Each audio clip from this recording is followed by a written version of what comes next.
সুপ্রিয় শিক্ষার্থী বন্ধুরা, আশা করি সবাই ভালো আছো। শক্তি নিত্যতা সূত্রের বেসিক লেকচারের পরে আজকে আমরা হাজির হয়েছি শক্তি নিত্যতা সূত্রের গাণিতিক সমস্যা নিয়ে। 2 নম্বর লেকচার করতে যাচ্ছি আজকে শক্তি নিত্যতা সূত্রের, এবং এখানে আমরা দেখব শক্তি নিত্যতা সূত্রের গাণিতিক সমস্যাগুলো কীভাবে সমাধান করতে হয়।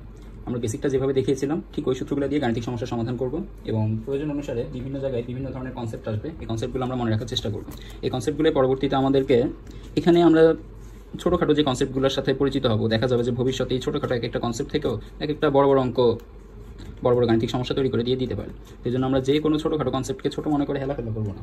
যে কোনো ছোটোখাটো কনসেপ্ট থেকে বড় সড়ো কনসেপ্ট যাই থাকুক আমাদের কাছে, যাই পাই সবগুলোকে আমরা মনে রাখার চেষ্টা করবো। তো আমরা গতদিন এই শীট থেকে 15টার মতো ম্যাথ দাগিয়ে দিয়েছিলাম তোমাদেরকে। এই ম্যাথগুলো আজকে আমরা আবার সলভ করবো। যেমন এখানে আমরা প্রথমে দেখতে পাচ্ছি 1 নম্বরে একটা ম্যাথ আছে। উদ্দীপকে 25 কিলোগ্রাম ভরের একজন বালক 3 কিলোগ্রাম ভরের একটি গোলক হাতে নিয়ে সিঁড়ি বেয়ে ছাদে উঠতে 2 সেকেন্ড সময় নিল। ছাদ হতে গোলকটি ছেড়ে দেয়ায় তার সিঁড়ি বেয়ে গড়িয়ে মাটিতে পড়ল। তো প্রথম কোয়েশ্চেনটা হচ্ছে বালকটি ছাদে উঠতে অভিকর্ষ বলের বিরুদ্ধে কত কাজ করেছে, আর দ্বিতীয় কোয়েশ্চেনটা হচ্ছে গোলকটি ছেড়ে দেওয়ার 1 সেকেন্ড পরে যান্ত্রিক শক্তির নিত্যতা সূত্রটি প্রযোজ্য হয় কিনা উদ্দীপকের আলোকে গাণিতিকভাবে বিশ্লেষণ করো। তো যেহেতু আজকে আমরা শক্তি নিত্যতা সূত্র নিয়ে শুধু আলোচনা করব, তো আমরা আজকে শুধু 2 নম্বর কোয়েশ্চেনটা কীভাবে অ্যান্সার করতে হয় সেটার দিকেই আমাদের মনোযোগ থাকবে। তারপর 1 নম্বরটা যদি কেউ করতে চাও, কারো মাথায় যদি আইডিয়া না আসে, আমি একটু হিন্টস দিয়ে দিচ্ছি। বালকটি ছাদে উঠতে অভিকর্ষ বলের বিরুদ্ধে কত কাজ করেছে। দেখো, বালকটা যখন ছাদে উঠতেছে, এই হচ্ছে আমাদের আনত তল বেয়ে বালকটা ছাদে উঠবে।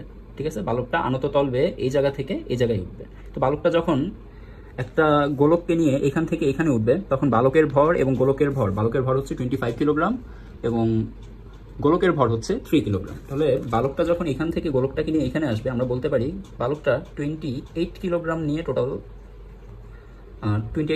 টোটাল আনত তল বেয়ে উপরে উঠতেছে। তো আনত তলের বালকটি ছাদে উঠতে অভিকর্ষ বলের বিরুদ্ধে কত কাজ করেছে। তাহলে এই বিন্দু থেকে 20 মিটার পাড়ি দিয়ে এই বিন্দুতে উঠতে তার কৃত কাজ কত। এই পুরো রেখাটার মান দেওয়া আছে 20 মিটার, এবং এখানে থিটার অ্যাঙ্গেল দেওয়া আছে 60 ডিগ্রি। তো দেখো, বালকটা এখান থেকে যখন এখানে উঠতেছে, তখন অ্যাকচুয়ালি সে অভিকর্ষ বলের বিরুদ্ধে কাজ করতেছে না। অভিকর্ষ বল বালক এবং গোলক দুইটাকেই নিচের দিকে আকর্ষণ করতেছে। আর বালকটা কি করতেছে, অভিকর্ষ বল যেই দিকে আকর্ষণ করতেছে তার বিপরীত দিকে সে গোলকটাকে নিয়ে উপরে উঠেছে। তাহলে অভিকর্ষ বলের বিরুদ্ধে সে একটা কাজ করেছে। তো আমাদের এখানে জিজ্ঞেস করেছে অভিকর্ষ বলের বিরুদ্ধে বালকটা কত কাজ করেছে। এখন অভিকর্ষ বলের বিরুদ্ধে বালকটার কৃত কাজ বের করার জন্য বালকটার স্মরণ খেয়াল করতে হবে। বালকটা এখান থেকে বলটাকে এই জায়গায় নিয়ে আসছে। তো এই জায়গায় নিয়ে আসা মানেই তার লেভেল কতটুকু আপ হয়েছে, আগে ছিল ভূমিতে, এখন আসছে এই হাইটে। তাহলে তার লেভেল আপ হয়েছে এই বিন্দু থেকে এই বিন্দু পর্যন্ত। এবার দেখো, এই বিন্দু থেকে এই বিন্দু পর্যন্ত যে লেভেলটা আপ হয়েছে, এই লেভেলটা সাধারণত এই আনততলের হাইটকে মিন করতেছে, তাই না। তো আনততলের হাইট কত, আনততলের হাইট পাওয়া যাবে যেহেতু এই বাহুটা দেওয়া আছে, এই বাহুটা দেওয়া নেই। তো এই বাহুর কস উপাংশটা নিলেই আমরা এই হাইটটা পেয়ে যাবো। দেখো, 20 মিটারের সাথে এই হাইট বা উচ্চতাটা 60 ডিগ্রি কোণে আছে। তাহলে এই 20 মিটারকে যদি আমরা মূল ভেক্টর ধরি, এই উচ্চতাটা হয়ে যাবে মূল ভেক্টরের কস উপাংশ, কারণ মূল ভেক্টরের সাথে উচ্চতাটা এখানে একটা 60 ডিগ্রি কোণের সাহায্যে আছে। তাহলে h সমান আমরা কি পেয়ে যাবো, h সমান পেয়ে যাবো 20 cos 60। বুঝতে পারছি, h হচ্ছে এই 20 মিটারের অনুভূমিক উপাংশ।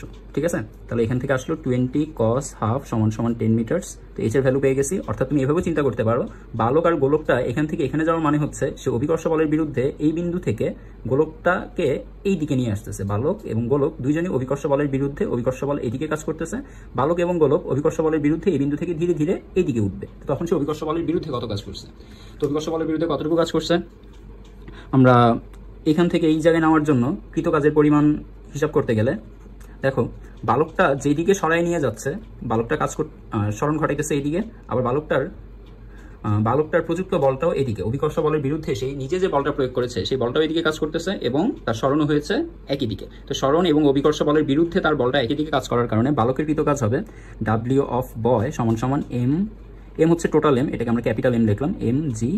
ঠিক আছে, এম এর ভ্যালু হচ্ছে 28, জি এর ভ্যালু 9.8, এইচ এর ভ্যালু 10 মিটার্স বসাই দিলেই আমাদের 1 নম্বর কোয়েশ্চেনটা সলভ হয়ে যাবে। বুঝতে পারছি। এবার আমাদেরকে যেটা বের করতে হবে সেটা হচ্ছে 2 নম্বর কোয়েশ্চেনের অ্যান্সার। 2 নম্বর কোয়েশ্চেনে বলছে গোলকটি ছেড়ে দেওয়ার 1 সেকেন্ড পরে যান্ত্রিক শক্তির নিত্যতা সূত্রটি প্রযোজ্য হয় কিনা উদ্দীপকের আলোকে গাণিতিকভাবে বিশ্লেষণ করো।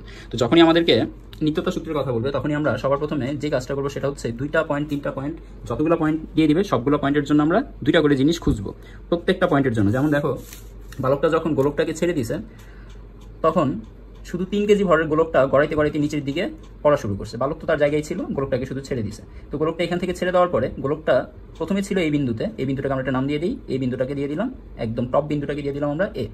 এবার এই বিন্দু থেকে গোলকটাকে ছেড়ে দেওয়ার পরে 3 কেজি ভরের গোলকটা নিচে নামতে নামতে মনে করো 1 সেকেন্ড এসে মনে করো এতটুকু আসলো।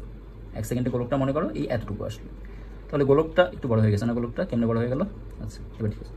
তাহলে এই যে m ভরের গোলকটা, গোলকের ভর হচ্ছে 3 কিলোগ্রাম, 3 কিলোগ্রাম ভরের গোলকটা এইখান থেকে 1 সেকেন্ডে যখন এই জায়গায় আসছে, তখন যে বিন্দুতে এসে হাজির হয়েছে সেই বিন্দুটাকে আমরা বলে নিলাম বি। ঠিক আছে, যে বিন্দুটাতে এসে হাজির হয়েছে সেই বিন্দুটাকে আমরা বলে নিলাম বি। তাহলে আমাদের কাছে দুইটা পয়েন্ট আছে, একটা পয়েন্ট হচ্ছে পয়েন্ট এ, একটা হচ্ছে পয়েন্ট এ, দেন আরেকটা হচ্ছে পয়েন্ট বি, আরেকটা হচ্ছে পয়েন্ট বি। আমাদের কি করতে হবে? আমাদের সবার প্রথমে যে কাজটা করতে হবে, পয়েন্ট এতে একটা বেগ খুঁজতে হবে, পয়েন্ট এতে বেগ এবং পয়েন্টের উচ্চতা। ঠিক আছে, পয়েন্টের বেগের সাহায্যে আমরা পাবো এ বিন্দুর গতিশক্তি, আর পয়েন্ট এ এর উচ্চতার সাহায্যে আমরা পাবো এ বিন্দুর বিভব শক্তি। সেমভাবে বি বিন্দুর আমরা দুইটা জিনিস খুঁজবো, বি বিন্দুতে আসার পরে বেগ কত হয়েছে এবং বি বিন্দুতে আসার পরে উচ্চতা কত আছে। ঠিক আছে, প্রত্যেকটা সিচুয়েশন আমরা এই দুইটা জিনিস করে খুঁজতে থাকবো। এখন একটু খেয়াল করো, এই বিন্দুতে বস্তুটার বেগ কত? এই বিন্দুতে বস্তুটার বেগ হচ্ছে 0, কারণ এই বিন্দুতে ছেলেটা মাত্র ধরে রেখেছিল, ধরে রাখা অবস্থা থেকে জাস্ট ছেড়ে দিয়েছে, সে নিজে থেকে কোনো ধাক্কা টাক্কা দেয়নি, এই জন্য কোনো আদিবেগ আসবে না, আদিবেগের ভ্যালু থাকবে 0।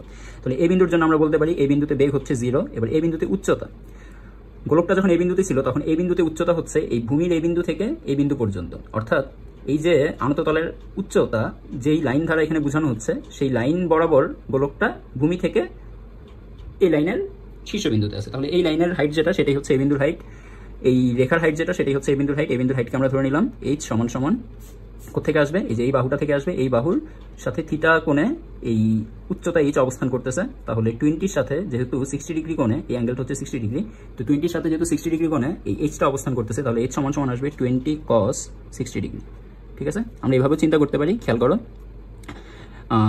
এই হচ্ছে আমাদের 20 মিটারের একটু উপাংশ এদিকে কাজ করতেছে, আর 20 মিটারের আরেকটু উপাংশ আমরা ধরে নিলাম এইদিকে কাজ করতেছে।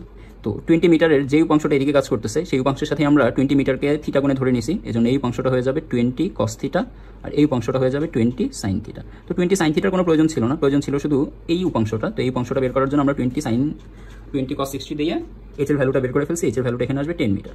তো দেখো, এই বিন্দুর যেরকম বেগও জানা হয়ে গেল, এই বিন্দুর উচ্চতাও জানা হয়ে গেল, সেম ভাবে আমরা এখানে আলাদা করে লিখি। এবার দুই সাইডে দুইটা ভাগ করে নেই। এটা হচ্ছে পয়েন্ট এর জন্য, পয়েন্ট এর জন্য আমরা বেগ পেলাম হচ্ছে 0 মিটার পার সেকেন্ড এবং উচ্চতা পেলাম এইচ সমান সমান 10 মিটার। এবার পয়েন্ট বি এর জন্য, পয়েন্ট বি এর জন্য একটু খেয়াল করো, পয়েন্ট বিতে যখন আসছে এই আনততল বেবে, যখন পয়েন্ট বিতে আসছে, এই যে আনততল বেবে যখন বিতে আসছে, তখন বিতে আসার সময়, বিতে আসার পরে সেই ভূমি থেকে এখন কতটুকু উচ্চতায় আছে,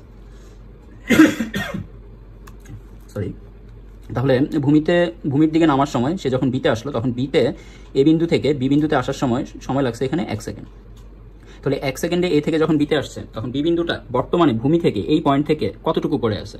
বর্তমানে আমাদের এই ভূমিটা, বি বিন্দুটা এই ভূমি থেকে কতটুকু পড়ে আছে? তো কতটুকু পড়ে আছে এটা জানতে গেলে আমার সবার প্রথমে যেটা জানতে হবে সেটা হচ্ছে সে এ থেকে কতটুকু নেমেছে। দেখো, সে কতটুকু নেমেছে, সে অ্যাকচুয়ালি ছিল এই বিন্দুতে, তো এই বিন্দুটাকে আমরা এখানে ধরে নিলাম, একই লেভেলে আছে, এই বিন্দুটাও ভূমি থেকে যে লেভেলে আছে এই বিন্দুটাও ভূমি থেকে একই লেভেলে আছে। তাহলে এই বিন্দু থেকে বস্তুটা এই বিন্দু পর্যন্ত নেমেছে, তাহলে আমাদের এই লাইনের ভ্যালুটা যদি বের করতে পারি, তাহলে টোটাল এইচ থেকে, দেখো টোটাল এইচ আমাদের জানা আছে, টোটাল হাইট হচ্ছে এখানে 10 মিটার।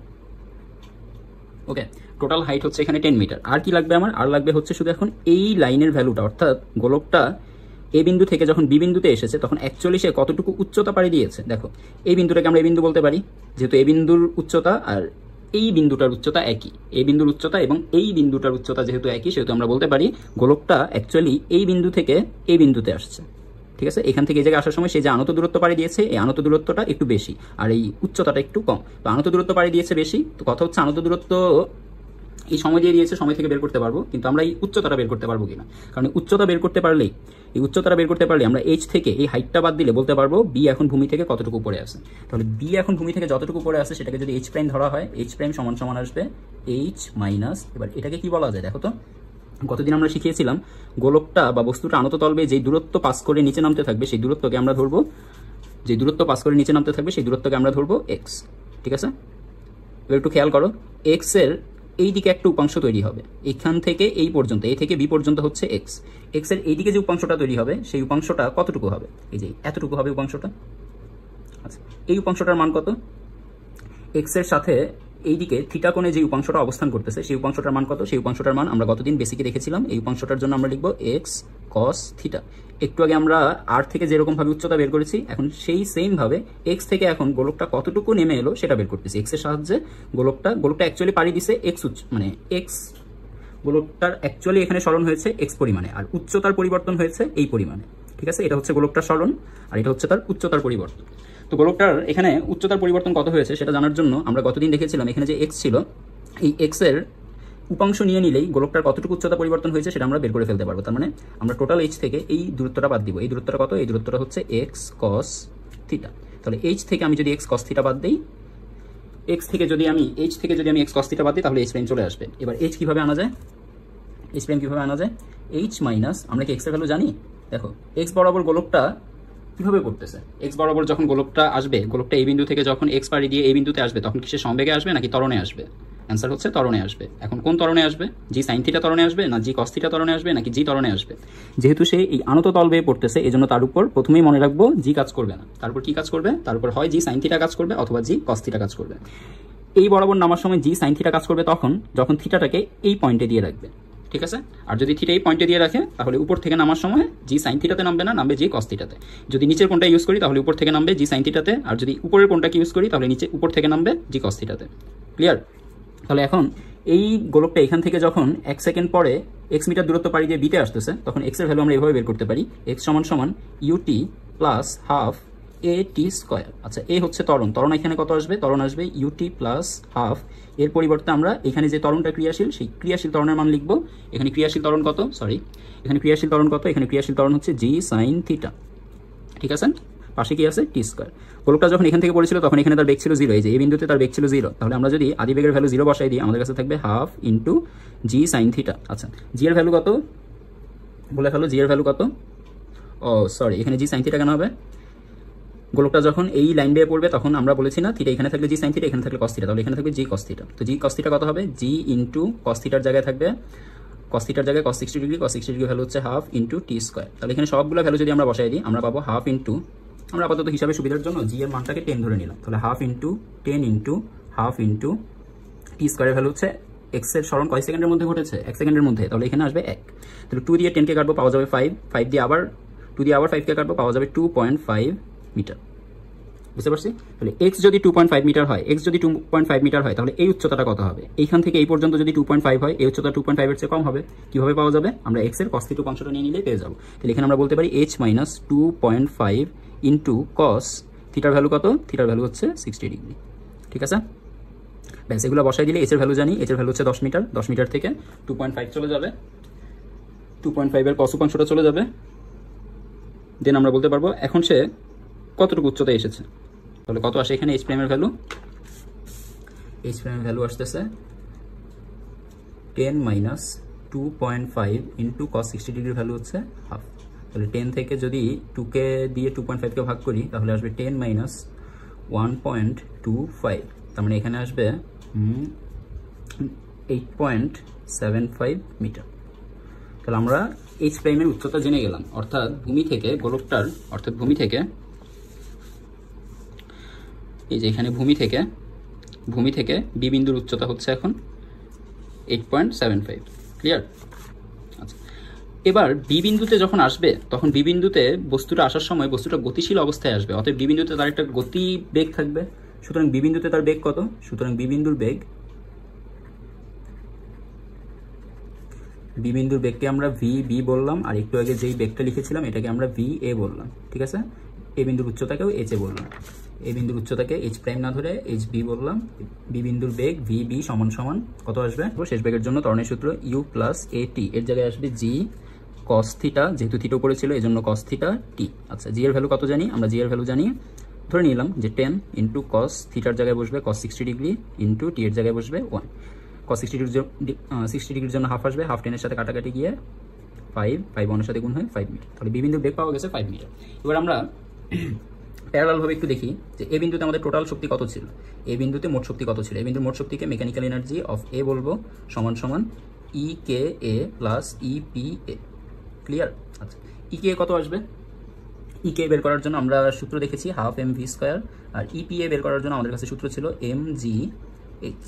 তাহলে এখানে আমরা দেখতে পাচ্ছি ভি এর ভ্যালু 0, এই রাশিটা 0 হয়ে যাবে, প্লাস এম এর ভ্যালু হচ্ছে 3 কিলোগ্রাম, জি এর ভ্যালু হচ্ছে 10 ধরে নিলাম, এইচ এর ভ্যালু ধরে নিলাম আমরা, ধরে নিব কেন, এইচ এর ভ্যালু একটু আগে রেখেছি 10, তাহলে 3 10s are 30, 30 10s are 300 joule.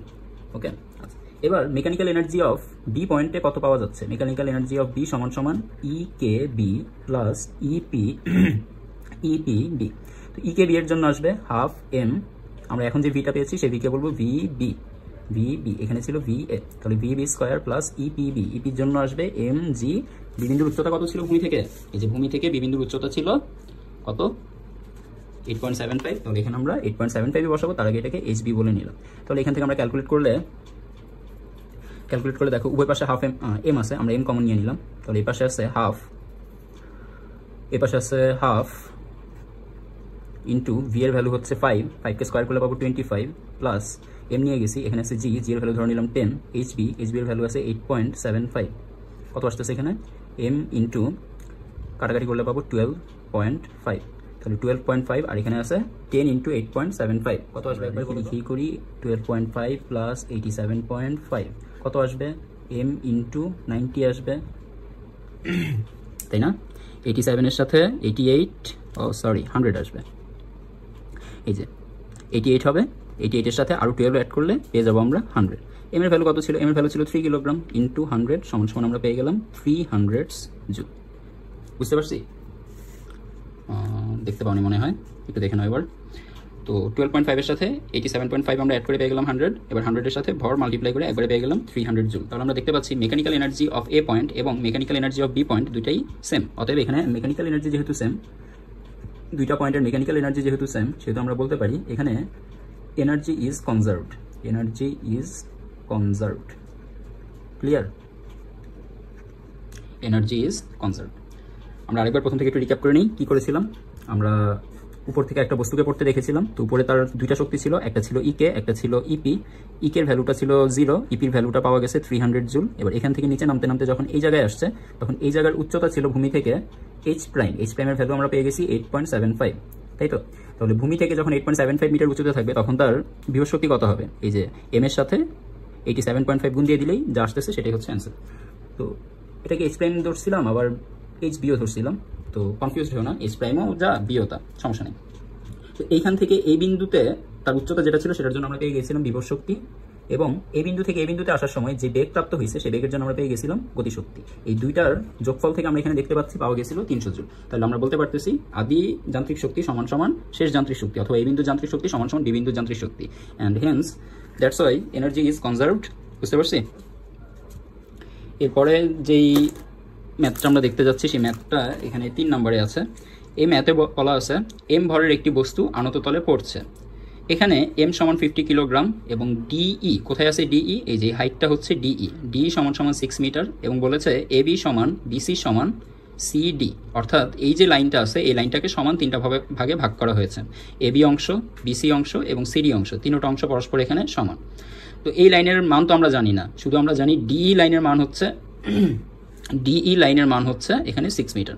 তো ডির মান যদি 6 মিটার হয়, তাহলে এই এডি লাইনের ভ্যালু কত সেটাও আমরা বের করে ফেলতে পারবো, তাই না? অবশ্যই পারবো, যেহেতু এখানে অ্যাঙ্গেল দেওয়া আছে 30 ডিগ্রি। এই লাইনের ভ্যালু জানি 6 মিটার, তাহলে এই লাইন যদি 6 মিটার হয়, এই অতিভুজটা হবে এটা 6 হলে এই 6-এর এটা কোন অংশ বলো তো? বলো এটা 6-এর কোন অংশ? দেখো এই 6 মিটারকে আমরা চাইলে এই অতিভুজের উলম্ব অংশ বলতে পারি। দেখো এই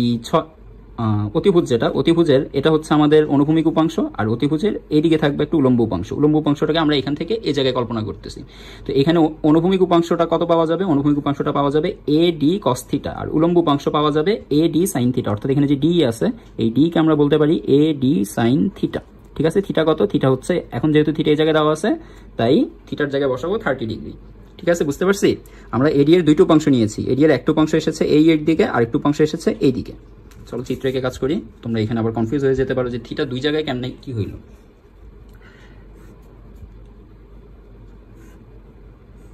এখানে থিটা ছিল, এই বাহুটার নাম ছিল এডি, আর এই বাহুটার নাম ছিল ডিই।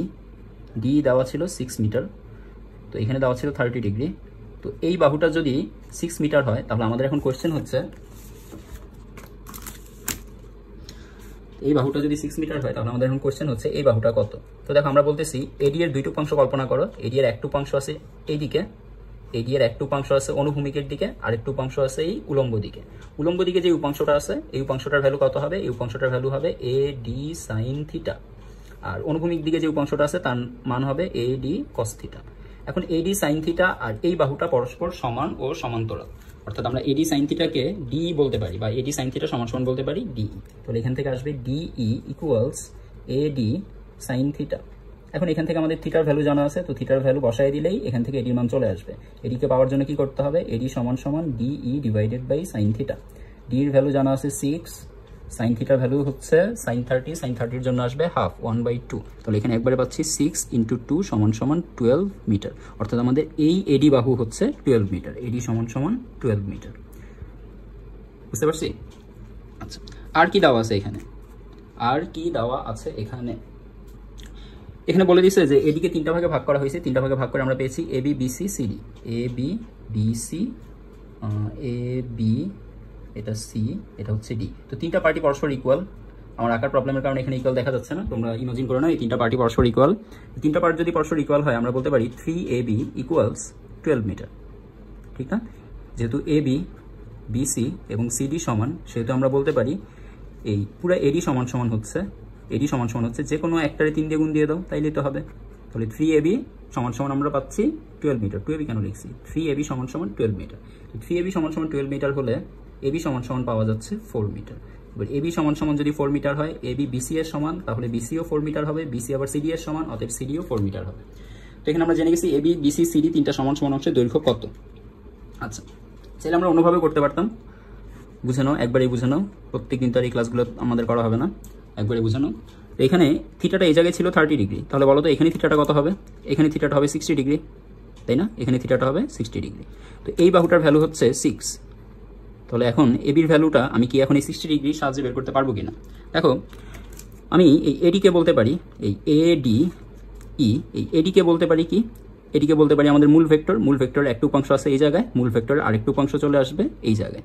তো মূল ভেক্টরের যে উপাংশটা এখানে আছে সেই উপাংশের সাথে মূল ভেক্টরের কোনো অ্যাঙ্গেল ধরা হয়নি, তাহলে এই উপাংশটা হয়ে যাবে, এই উপাংশটা হয়ে যাবে এ ডি সাইন থিটা এবং এই উপাংশটা হয়ে যাবে এ ডি কস থিটা। তো আমরা বলতে পারি এই উপাংশটা হবে এ ডি কস থিটা। এখান থেকে আমরা বলতে পারি এ ডি কস থিটা সমান সমান হচ্ছে ডি ই সমান, তাই তো? এখান থেকে এডি বের করে ফেলো, এডি সমান সমান আসবে DE divided by cos theta, DE divided by cos theta. আচ্ছা, ডি কত ছিল? ডি ছিল এখানে 6 মিটার, তাহলে 6 ইন্টু কস থিটা, কস থিটার জায়গায় বসবে 60 ডিগ্রি। কস 60 ডিগ্রির ভ্যালু হচ্ছে হাফ, হাফ নিচে থেকে পাশে চলে আসলে উল্টায় যাবে, চলে আসবে 2 সমান সমান 6 2 12 মিটার। বুঝতে পারতেছি? আচ্ছা, তো এখানে কি বলেছে? কোশ্চেনটা কি এখানে? এখানে কোশ্চেনটা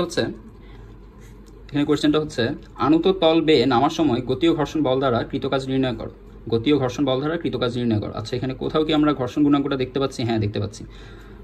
কাইনেটিক ফ্রিকশন দেওয়া আছে এখানে, এই যে ভালো করে দেখো একটু, কাইনেটিক ফ্রিকশন দেওয়া আছে 2 নিউটন। তো কাইনেটিক ফ্রিকশন যদি 2 নিউটন হয় তাহলে এ থেকে কোথায় আসবে? আনুত তল বেয়ে নামার সময়, তাহলে পুরো আনুত তলটা নামবে। পুরো আনুত তলটা যখন নামতেছে, একদম শর্টকাটে আমরা করে ফেলি, পুরো আনুত তলটা সে যখন নামবে তখন তার স্মরণ হবে এখানে কতটুকু? আমরা এডির ভ্যালু বের করেছি 12 মিটার, তাহলে স্মরণ হবে এখানে 12 মিটার, কারণ এটা এডির সমান। আচ্ছা, এবার চিন্তা করো, আমরা যখন একটা ব্লককে এই আনত তল বেয়ে নামানোর চেষ্টা করব তখন ব্লকের স্মরণ হবে সামনের দিকে, কিন্তু তার উপর যে ফ্রিকশনটা কাজ করবে সেই ফ্রিকশনটা তো কাজ করবে পিছন দিকে, তাই না? তার উপর ঘর্ষণ কাজ করবে সামনের দিকে, তার স্মরণটা কাজ করবে সামনের দিকে, কি বলি, তার স্মরণটা কাজ করবে সামনের দিকে। আর সে যখন সামনের দিকে পড়ার উপক্রম করবে বা চলার উপক্রম করবে তখন ফ্রিকশনের কাজ হচ্ছে সবসময় গতির অপোজিশন করা, গতির বিরোধিতা করা। তো যেহেতু স্মরণ সামনের দিকে বা গতি সামনের দিকে হচ্ছে, এজন্য ফ্রিকশন সেটার বিরোধিতা করে বিপরীতে থাকবে। তো ফ্রিকশন আর স্মরণ এই দুইটার মধ্যবর্তী অ্যাঙ্গেল হচ্ছে 180 ডিগ্রি। ফ্রিকশনের ভ্যালু দেওয়া আছে কত? ফ্রিকশনের ভ্যালু দেওয়া আছে 2 নিউটন। তাহলে এখানে কৃত কাজ আসবে FK ইন্টু এস, ব্যাস, এটা ক্যালকুলেট করলেই হয়ে যাবে। আচ্ছা, FKS cos 180 ডিগ্রি। এবার তুমি যদি 180 দিতে মন না চাই তাহলে তুমি এভাবে লিখতে পারো, প্রথম থেকে একটা মাইনাস দিয়ে রাখতে পারো, মাইনাস FKS। কেন মাইনাস দিবা? কারণ বল আর স্মরণ পরস্পর বিপরীতমুখী, বল যেদিকে কাজ করতেছে স্মরণ তার বিপরীতে কাজ করতেছে, যেন চাইলে প্রথমেই তুমি একটা মাইনাস দিয়ে তোমার কাজটাকে সহজ করে নিতে পারো। অথবা তুমি যদি মাইনাস দিয়ে, অনেক যদি চাই যে তুমি মাইনাস দিবা না, তুমি একদম মূল নিয়মে করবা, সেক্ষেত্রে তুমি cos 180 বসাইতে পারো। cos 180 জন্য তুমি একটা -1 পাবা, -1 fks এর সাথে গুণ হয়ে -fks হয়ে যাবে। ক্লিয়ার? তো এখান থেকে আমরা 1 নাম্বারটা পেরে যাবো আশা করি। এবার আমাদের কোশ্চেন হচ্ছে 2 নাম্বারটা কিভাবে করব। এই 3-এর 2 নাম্বারটা কিভাবে করবো, এগুলো সব বোর্ডের ম্যাথ, আমি এখানে লিখে রাখছি, একটু দেখো ভালো করে খেয়াল করে। যে সৃজনশীল প্রশ্ন উত্তর, যদিও প্রশ্ন দিয়ে রাখছি, উত্তর দেয়নি, উত্তর এখন দিচ্ছি। তো টেস্ট পেপার লিখে রাখছি, এগুলো সব টেস্ট পেপারের কোশ্চেন। তো এখানে একটু লক্ষ্য করি, এখানে বলা আছে বি ও সি বিন্দুতে যান্ত্রিক শক্তির নিত্যতা পালিত হয়েছিল কিনা। বি ও সি বিন্দুতে যান্ত্রিক শক্তির নিত্যতা পালিত হয়েছিল কিনা। চলো আমরা নতুন একটা পেজ নেই, এই পেজের ইনফরমেশনগুলো লাগবে।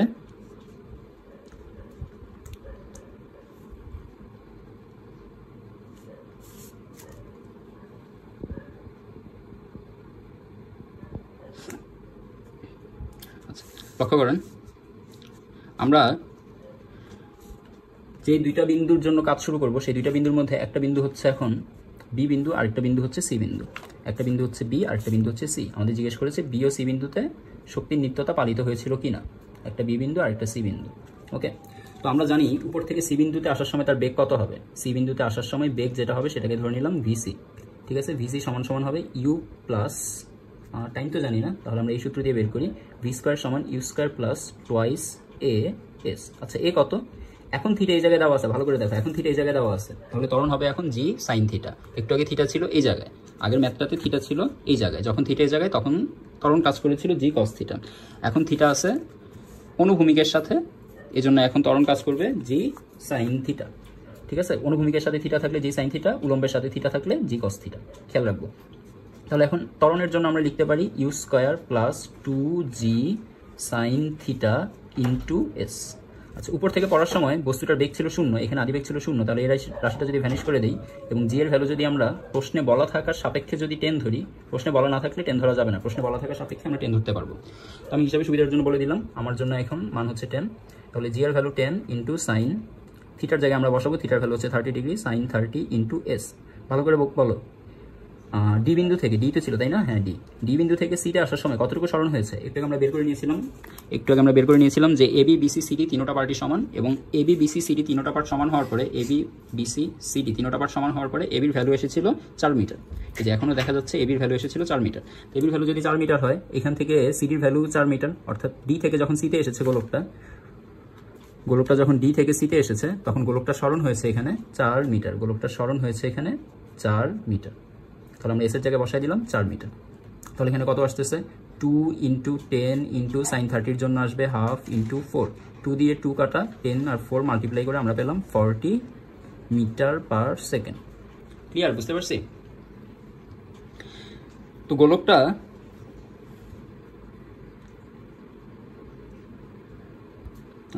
গোলকটা সিতে আসার পরে তার বেগ পাওয়া গেছে, এবং এটা ভি স্কোয়ারের ভ্যালু পাওয়া গেছে, আমরা শুধু ভি এর ভ্যালু পাইনি, ভি স্কোয়ারের ভ্যালু পেয়েছি। তো ভি স্কোয়ারের ভ্যালু সি বিন্দুর জন্য পাওয়া গেছে 40 মিটার পার সেকেন্ড। এটাকে ভি স্কোয়ারে রেখে দিই, তাহলে গতিশক্তিতে বা গতিশক্তি সূত্রতে নিয়ে একবারে সরাসরি বসিয়ে দিতে পারবো। আচ্ছা, সি বিন্দুতে বেগ পাওয়া গিয়েছে, সেমভাবে আমরা এখনই বি বিন্দুর বেগটাও বের করে ফেলি। বি বিন্দুর বেগ হচ্ছে ভি বি স্কোয়ার, একেবারে সেম নিয়মে আমরা পেয়ে যাব, শর্টকাটে করে ফেলি, 2 ইন্টু জি সাইন থিটা মানে হচ্ছে 10 ইন্টু সাইন থিটার ভ্যালু হচ্ছে 30 ডিগ্রি ইন্টু, এবার ডি থেকে বিতে আসার সময় কোণিক রৈখিক সরণ হয়েছে 4 + 4 8 মিটার, ডিসি হচ্ছে 4, বিসি হচ্ছে 4, তাহলে 8 মিটার। তাহলে এখানে আমরা পাচ্ছি 2 ইন্টু সাইন 30, 10কে সাইন 30 করলে এখানে পাওয়া যাবে 5, 2 ইন্টু 5 আসবে 10, 10 এর সাথে 8 মাল্টিপ্লাই করে একবার আসবে 80 metre square per second square. এখানে ইউনিটটা চেঞ্জ হবে, metre square per second square, যেহেতু স্কোয়ার আছে এজন্য এরকম। তাহলে এখান থেকে ভি বি সমান সমান আমরা পেয়ে যাচ্ছি, ভি বি স্কোয়ার সমান সমান পেয়ে যাচ্ছি 80 metre square per second square. A বিন্দুরও বেগ জানা হয়ে গেছে, বি বিন্দুরও বেগ জানা হয়ে গেছে। এবার দুইটা জিনিস লাগবে। প্রথম জিনিস হচ্ছে সি বিন্দুর ভূমি থেকে হাইট এবং বি বিন্দুর ভূমি থেকে হাইট। সি বিন্দুটা ভূমি থেকে কতটুকু উপরে আছে সেটা লাগবে, অ্যাট দ্য সেম টাইম ভূমি থেকে বি বিন্দুটা কতটুকু উপরে আছে সেটাও বের করা লাগবে। তো প্রথমে আমরা সি বিন্দু নিয়ে একটু কাজ করি। সি বিন্দুর এই লাইনটা জানা আছে 4 মিটার, ঠিক আছে, ঝটপট বলে ফেলো। সি বিন্দুর জন্য এই এতটুকু ভ্যালু হচ্ছে 4 মিটার। তো এতটুকু যদি 4 মিটার হয়, আমরা এই জায়গায় একটা ত্রিভুজ বানায় ফেললে এই লাইনের ভ্যালু হচ্ছে 4 মিটার, এখানে আছে 30 ডিগ্রি, তাহলে বলো এখানে কত আছে? অবশ্যই এখানে 60 ডিগ্রি আছে। তার মানে 4 মিটারের যেই অনুভূমিক উপাংশ, সেই অনুভূমিক উপাংশটা হচ্ছে এই উচ্চতাটা। তাহলে এই উচ্চতার জন্য আমরা বলতে পারি এই 4 মিটারকে যদি মনে মনে এক্স ধরে নিই তাহলে এটা হচ্ছে 4 মিটারকে মনে মনে যদি আমরা এক্স ধরে নিই তাহলে এটা হচ্ছে এক্স কস থিটা, ঠিক না? দেখো 4-এর সাথে এই বাহুটা থিটা কোণে আছে, এই জন্য এই বাহুটাকে বলবো x cos theta. X cos theta সমান সমান 4 ইন্টু কস 60 ডিগ্রি। কস 60 ডিগ্রি ভ্যালু হাফ, তাহলে এখান থেকে আসবে 4 ইন্টু হাফ ইকুয়ালস 2 মিটার। তাহলে দেখো যখন আমি বি বিন্দুতে এসেছি তখন অ্যাকচুয়ালি আমি ভূমি থেকে কতটুকু পড়ে আছি? আমি যখন বি বিন্দুতে এসেছি তখন আমার অ্যাকচুয়ালি হাইট ডাউন হয়েছে বা উচ্চতা ডাউন হয়েছে আমার 2 মিটার। তাহলে এই পুরাটা ছিল 6 মিটার, আমি 2 মিটার নেমে আসছি। এই পুরাটা ছিল 6 মিটার, 6 মিটার থেকে আমি মাত্র 2 মিটার নেমে আসছি, তাহলে আমি ভূমি থেকে এখন আসছি 4 মিটার উপরে। তাহলে এই এইচ, এটা হচ্ছে কোন বিন্দুর উচ্চতা? সি বিন্দুর উচ্চতা। তাহলে এইচ সি সমান সমান হবে, আমরা বাইরে লিখি, এইচ সি সমান সমান হবে, টোটালটা ছিল 6 মাইনাস এই পুরোটাকে আমরা কিভাবে লিখেছি? এই পুরোটা লিখেছি এক্স কস থিটা থেকে, তাই তো? এক্স কস থিটার ভ্যালু পাওয়া গিয়েছে 2 মিটার, তাহলে 6 minus 2 equal to h c পাওয়া গেল 4 মিটার। একদম সেম ওইতে তুমি আবার এইচ বি বের করে ফেলো। এইচ বি সমান সমান আসবে, এইচ বি এর জন্য এবার আসছে সে বি বিন্দুতে, তো এখান থেকে বি বিন্দুতে আসার জন্য সে 8 মিটার পাড়ি দিয়েছে, তাহলে 8 মিটারের এবার এই উপাংশটা হবে, এই উপাংশটা হবে 8 কস থিটা। 8 কস থিটা কী করতেছি? প্রথমে তো লিখে নিব যে এইচ মাইনাস এটারে বলবো x of C point into cos theta, ঠিক না? এক্সি কেন বললাম? ডি বিন্দু থেকে যখন সি বিন্দুতে এসেছিল তখন সেটাকে আমরা বলেছিলাম শুধু এক্স, চাইলে সেটাকে আমরা এক্সসি বলতে পারি, আর এটাকে এক্সসি না, এটাকে বলতে পারি এক্স বি। ডি থেকে যখন সিতে এসেছে তখন সেই সরণকে বলেছি এক্সসি, আর সি থেকে যখন বিতে এসেছে তখন এই সরণকে আমরা বলতেছি এক্স বি। ওকে, এবার এক্স বি কত? এইখান থেকে এই পর্যন্ত হচ্ছে 8 মিটার, এই পুরাটা হচ্ছে 6 মাইনাস এইখান থেকে এই পর্যন্ত হচ্ছে 8 ইন্টু কস থিটার ভ্যালু কত বলে ফেলো? 60 ডিগ্রি। তাহলে কস 60 ডিগ্রি করলে পাবো 4, 6 থেকে 4 গেলে একবারে বসাই দিলাম 2 মিটার। এবার আর কোনো সমস্যা আছে আমাদের? সি বিন্দুর গতিবেগ জানি, সি বিন্দুর উচ্চতা জানি, বি বিন্দুর গতিবেগ জানি, বি বিন্দুর উচ্চতা জানি, তাহলে আর কাজ কি? আর তো কোনো কাজই থাকলো না, আর হচ্ছে শুধু এখন সূত্রে বসায় দেওয়া। সূত্রে বসায় দিতে গেলে আমরা এখন প্রথমে এ বিন্দুর জন্য হিসাবে পাবো এ বিন্দুর মেকানিক্যাল এনার্জি অফ এ সমান সমান E K A plus E P এ। আচ্ছা, ই কে এর জন্য কি আসবে? ই কে এর জন্য আসবে হাফ এম ভি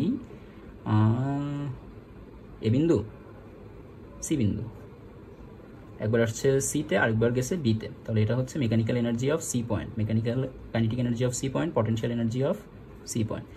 তাহলে এখানে আসবে m v c square plus half m, half থেকে আসবে, কি করতেছি, এম জি এইচ সি। হাফের জায়গায় হাফ। বস্তুটার ভর কত দেওয়া ছিল?